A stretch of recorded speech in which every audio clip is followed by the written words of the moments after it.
Godavari global university Rajahmundry engineering, agriculture, pharmacy, health sciences degree కోర్సులకు అడ్మిషన్లు జరుగుతున్నవి. Smart యుగంలోకి Telugu రాష్ట్రాలు ప్రవేశించబోతున్నాయి. ముఖ్యంగా ఆటోమొబైల్ రంగంలో కార్ పార్కింగ్ల విషయంలో ఎదురెత్తేటువంటి సమస్యలను పరిష్కరించేందుకు స్మార్ట్ సిటీస్ పథకం కింద కేంద్ర ప్రభుత్వం వివిధ నగరాల్లో multi level parking systems, automated parking సిస్టమ్స్ని ఏర్పాటు చేయాలని చెప్పి డిసైడ్ చేస్తే అందులో భాగంగా ఇప్పుడు హైదరాబాద్ నాంపల్లిలో ఒక multi level parking system ready అయింది. అది ఎలా ఉంది, దీనివల్ల కలిగేటువంటి ప్రయోజనాలు ఏంటి ఒకసారి మనం చూద్దాం. ఇది మల్టీ లెవెల్ పార్కింగ్ సిస్టమ్ ఇప్పుడు హైదరాబాద్ మెట్రో రైల్కి సంబంధించినటువంటి పార్కింగ్, అంటే ఆ మెట్రో స్టేషన్ దగ్గర దీన్ని ఏర్పాటు చేస్తున్నారు.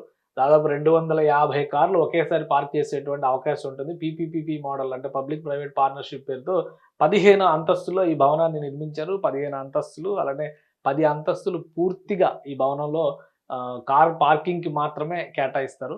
టోటల్గా ఆటోమేటిక్ సిస్టమ్స్ ఉంటాయి. దాదాపు 102 కోట్లు ఖర్చు అయింది. మనం ఒకసారి ఈ వీడియో చూస్తే కనుక ఎలా ఆపరేట్ చేస్తారనేది మనం చూడొచ్చు. హైదరాబాద్ మెట్రో రైలు అవసరాలను దృష్టిలో పెట్టుకుని దీన్ని ప్రాసెస్ చేశారు. సెంట్రల్ గవర్నమెంట్ సహకారం ఉంది, అలానే స్టేట్ గవర్నమెంట్స్ ఫండింగ్ ఉంటుంది. ఇది ఒక పీపీపీ మోడల్లో చేస్తున్నారు.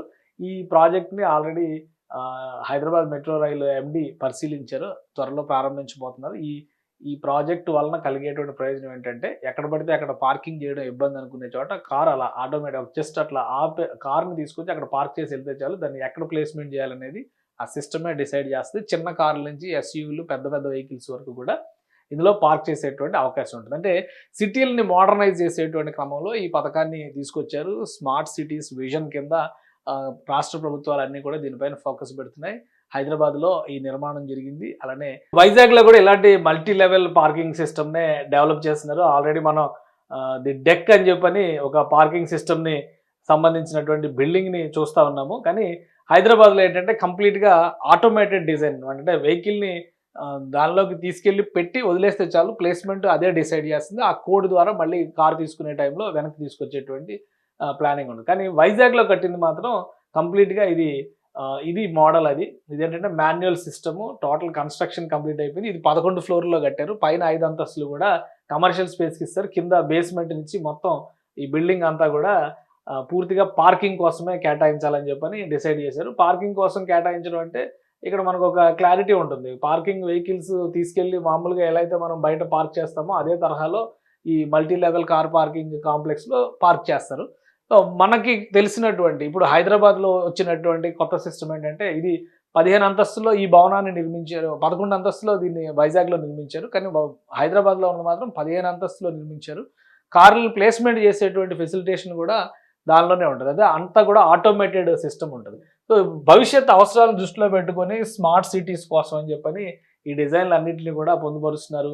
సో ఇక్కడ కార్లు పెట్టేటువంటి క్రమంలో హైదరాబాద్లో మల్టీ లెవెల్ పార్కింగ్ సిస్టమ్స్ గతంలో కూడా ఇంప్లిమెంట్ అయినాయి. కానీ పార్క్ చేసిన తర్వాత కార్ను వెతుక్కోవడం అనేది ఒక పెద్ద సమస్యగా మారిపోతుంది. కానీ ఈ ఆటోమేటిక్ సిస్టంలో ఏంటంటే పూర్తిగా అక్కడ తీసుకెళ్లి కార్ జస్ట్ పార్క్ చేస్తే చాలు, అదే తీసుకెళ్ళి ప్లేస్మెంట్ చేస్తుంది. బట్ ఇది ఒక కొత్త సిస్టమ్, ఇన్నోవేటివ్ సిస్టమ్ కింద మనం ఇప్పుడు చూస్తున్నాము. ఆల్రెడీ విదేశాల్లో దీన్ని అమలు చేస్తూనే ఉన్నారు.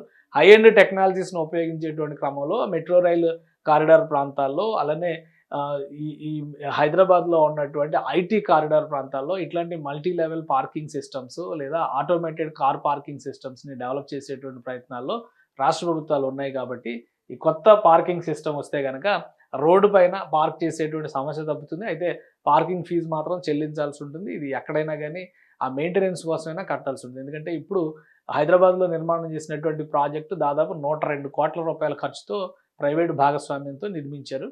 హైదరాబాద్లో కట్టింది ఒక డిఫరెంట్ మోడల్, వైజాగ్లో కట్టింది ఒక డిఫరెంట్ మోడల్. వైజాగ్లో కూడా 64 నుంచి 67 కోట్ల రూపాయలు ఖర్చు అయింది.